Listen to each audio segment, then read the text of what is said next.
person to blame for this, so you'll enjoy it tonight. We've got a show that I wrote 20 years ago. If you don't know the history of this, do we have any hardcore Twin Peaks fans here? Because this show is for you. If you're not, hopefully you'll come along with the ride, okay? And I hope you enjoyed Flappy. That was a film that my friend Matt Leventhal spent like 5 years making, and Catherine Coulson, you know, the log lady, passed away just like a couple of months ago. Yeah. And I saw her at the Twin Peaks Festival this August, and I particularly wanted her blessing on it because, you know, the log was the narrator. And she signed my copy and told me she thought it was very funny. But nobody knew during the festival that she was ill, and she died of cancer just like 2 months later. But she didn't want to burden everybody with it, and she was just a crazy, crazy cool woman. Anyway, let's see. The trilogy, this is the second episode of the trilogy. I wrote it just for the Twin Peaks Festival to be done as stage readings. And then I just said, oh, well, what the heck? Let's throw them up on stage and have it, make it a real show. So I did the first one in a little fringe theater on East Lake, which doesn't even exist anymore. And we had, I think, one reviewer came to the show, some third string guy from The Stranger who absolutely hated us. You remember Flappy Jr. shitting on the camera? That's what he did on us. He pretty much shit on us. And so I went to the festival that year. We were getting ready to do the second episode, which is the one you'll see tonight.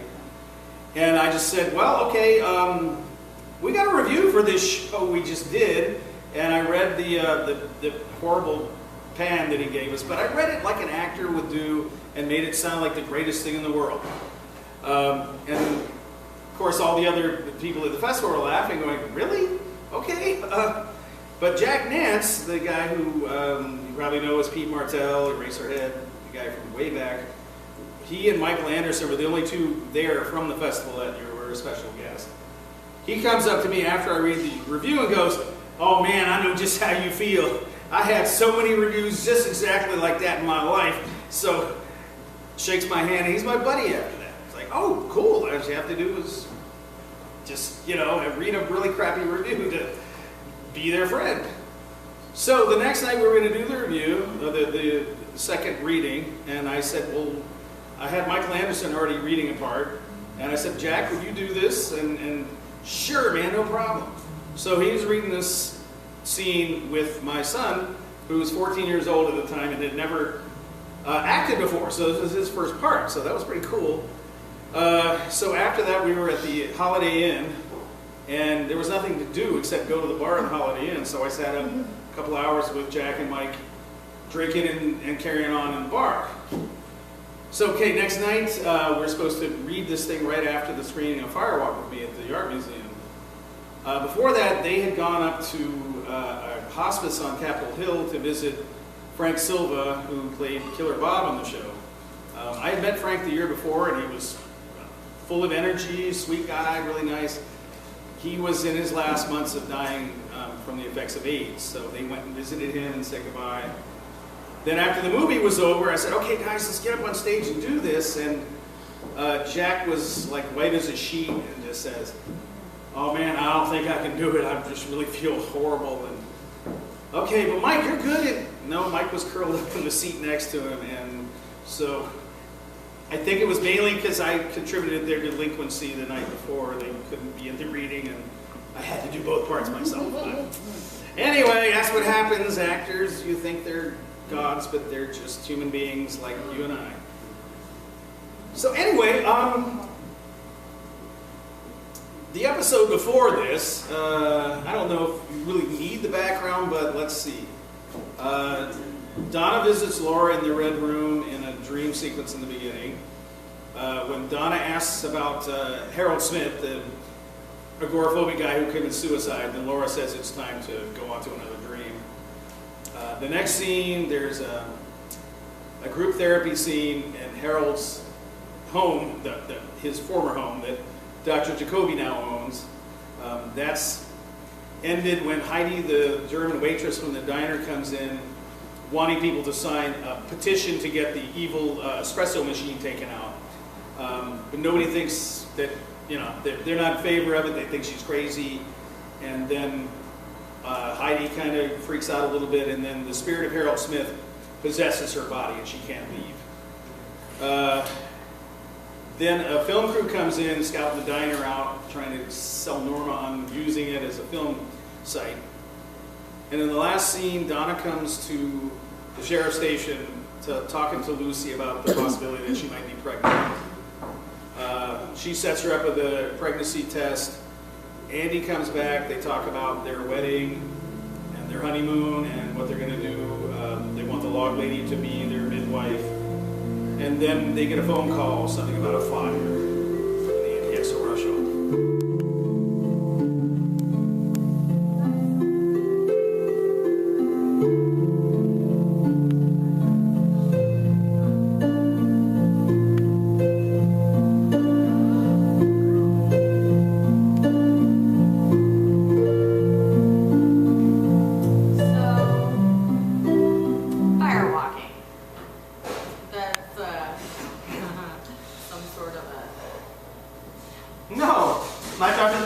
Ritual for generations, for free.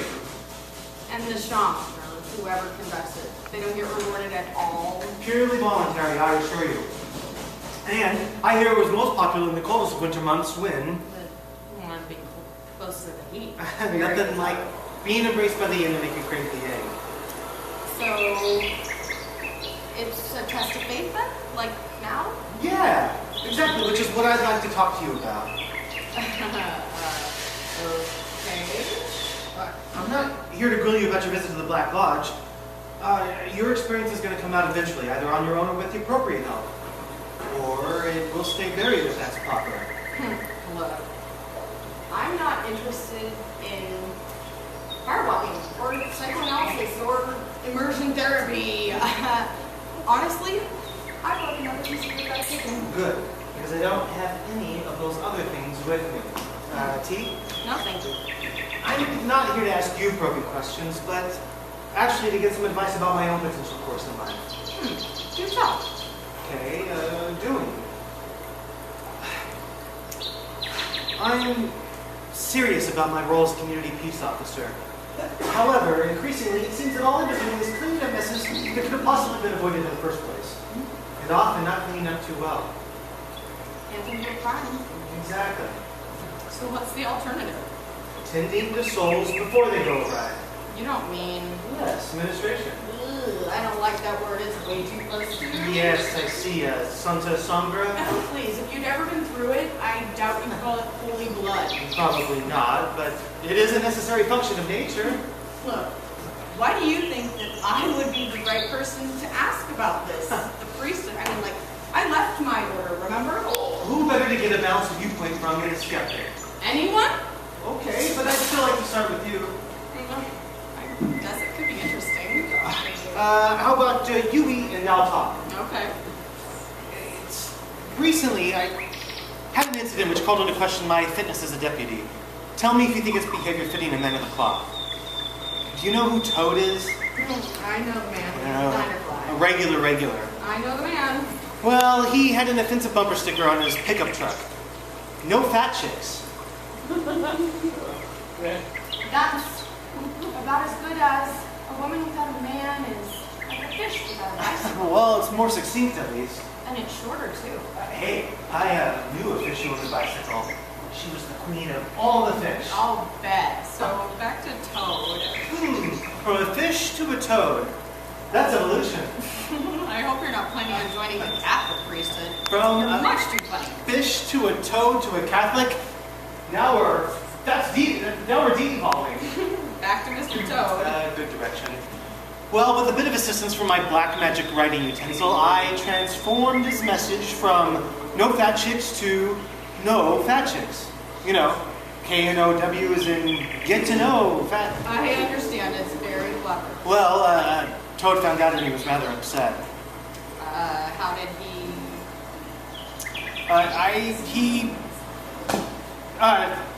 He just said, His lady friend had just previously broken up with him, I guess. This was Toad's symbolic, poetic revenge. Well, lots of men would have done much worse. I felt that my action was performing a public service. And he disagreed? Vehemently. First Amendment rights, personal property, defacing it, police brutality. Police brutality? No, we didn't. We straightened things out with Harry's help. I even offered to buy him a new bumper sticker, but he refused. He still has the old one on, so I think I made my point. But at the expense of behavior unbecoming of a police officer. Oh, and then there was this guy with an American flag t-shirt that said, "Just try to burn this." You didn't. That did remain unflicked. But I did unleash some choice words about what had been done to this country under the guise of that particular piece of cloth. Lost cause. Like a snowball thrown by St. Jude onto a pancake griddle. Then I compounded things by launching into a diatribe about the perversion of symbols and how a little man named Hitler reversed a Native American symbol of good luck into one of extreme hatred called the swastika. First mistake, you never bring the Nazis into an already heated discussion. Did he swing at you? He realized he was, out of his league, so he just walked away, muttering something about crazy Ritzkin ought to go back to where you came from. Some sort of symbolic victory for him, I guess. You can't force your way into a closed mind. But if I were more focused, loving, rational. You have all of those qualities, I'm sure. And the passion to make a difference. Do you love Jesus? Truthfully, no more than any other religious figurehead. I do have a soft spot for Christmas, though. We do know how to throw a mean party. So you don't believe that Jesus is your Lord and Savior? No, not really. That would be a problem. In seminary school, they kind of expect you to major in Jesus. To the exclusion of all other prophets and philosophies? Usually, they're paid pretty short shift. Well, Shaw said, there is one religion, though there are 100 versions of it. George Bernard Shaw? No! Little Timmy Shaw down at the hardware store? Though that other fellow could have said it at some time. Probably. He said a lot of things. Yeah. So, I think the trick is finding one that, I don't know, works with all the others. Look, I certainly appreciate Christ's point of view and all. But I feel that most churchgoers are there to just, kiss, big God butt, gossip, then go home. They're not true believers. What's so funny? Well, the imagery there is pretty good. I guess I'd say it encapsulates everything that I was writing about. Pages and pages of denying myself. I joined the order because I didn't think I deserved to live a happy life, and I thought that denying myself would... You were wrong. I'm no Mother Teresa. And how? Thanks. Well, no, I meant that as a compliment. Maybe a Unitarian order. I hear they're liberal. Well, Twin Peaks doesn't have a Unitarian church, so... Or start your own. Build it and they will come. Oh my God. Sensitive topic? Well, yes, I just remembered that George Michael song. Oh, I don't know. Lucky you must have been sequestered. Probably. Well, you got to have faith in the Oh, faith please, in the please. faith. If it's as bad as it sounds, It is. then please don't. No, you're right.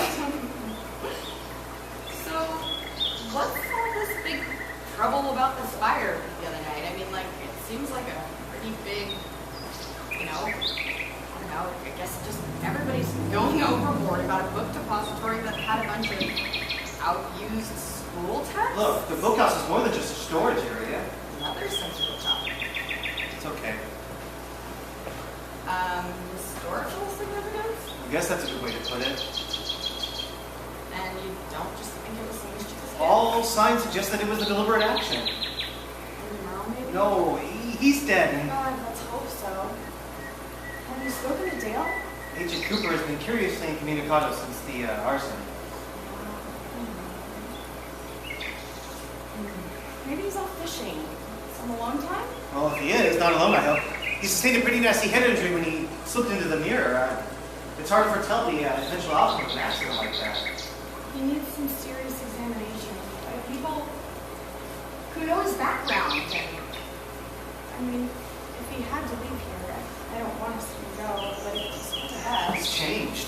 I know, and he's not behaving the way somebody should after something like this. What am I talking about? That was not normal. Nobody goes through those types of things. And who gets to say how somebody's going to react after something like that? Dr. Jacoby? I think you would have a better understanding.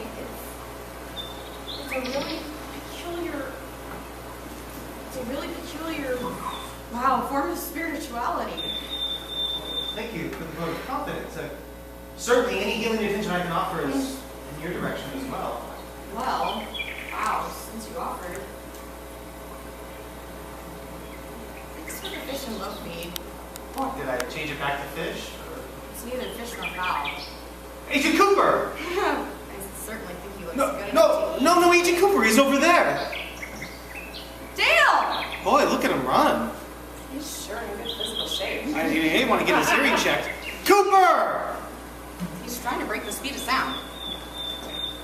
Maybe he does have some fish and he's going back to his car to get it. Oh God, I hope not. I've eaten so much I couldn't take another bite. Hey, did I tell you about when I took Dale to the hot springs? Do tell. Well, it was just a couple days ago. He seemed to enjoy it, but he didn't want to talk or anything. Just sat there smiling and giggling.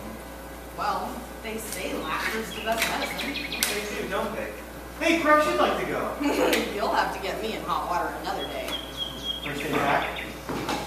Yeah, I'm full of good food, and I just want to take a nap. I don't want to deal with diner customers for 6 hours. Duty calls. And unfortunately, I can hear it.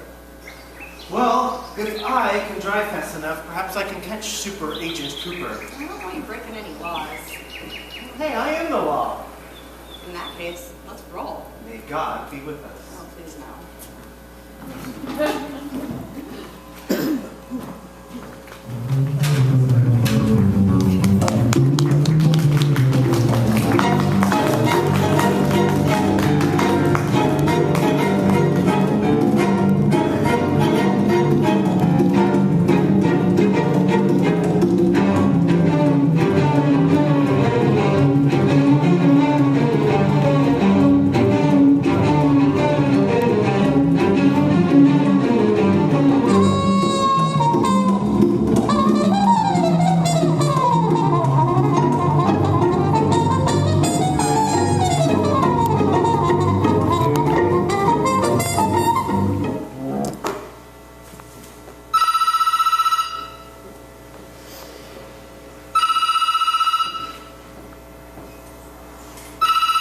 Great Northern Hotel.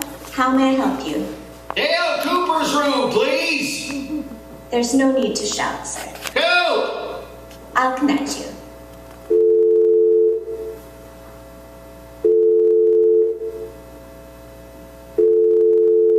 He appears to be out, sir. Care to leave a voicemail message? Very well. Who? This is Cole. Sorry I've been somewhat out of touch this week, but my dear Aunt Patricia up and died. I had to be the executor of her will and be there for Mom. You remember Pat, don't you? Came to her 65th birthday party. She sure remembered you. Left you something real nice. You're the envy of the whole Cole clan. And you'll find out about that once you get home. Know you have more vacation time coming to you, but in light of the Wyndham Earl incident, I must impel you to return immediately. I'm sending an old friend out there to collect you. See you soon. Be well.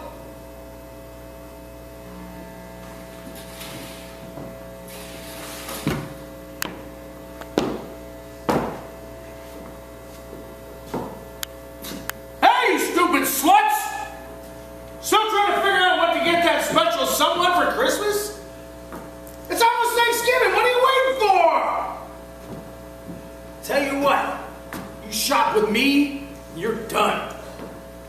Introducing the patented Leo Johnson's soap in a sock.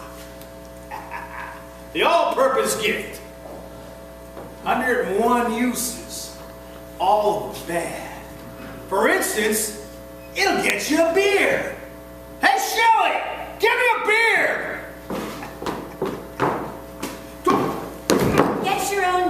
there, Leo. Use number 2. Gets rid of unwanted husbands, at least temporarily. And there are many other good uses. Puts landed fish out of their misery. Pete Martell approved. A safe and effective alternative to the old pinata stick. Wouldn't hurt a fly, but still bothered by them. The force of the created air current scares them away from your vicinity. And there's nearly 100 more functions. For a list, send for the new, improved Shelly Johnson soap in a sock. Do it today. Perfect stocking stuffer.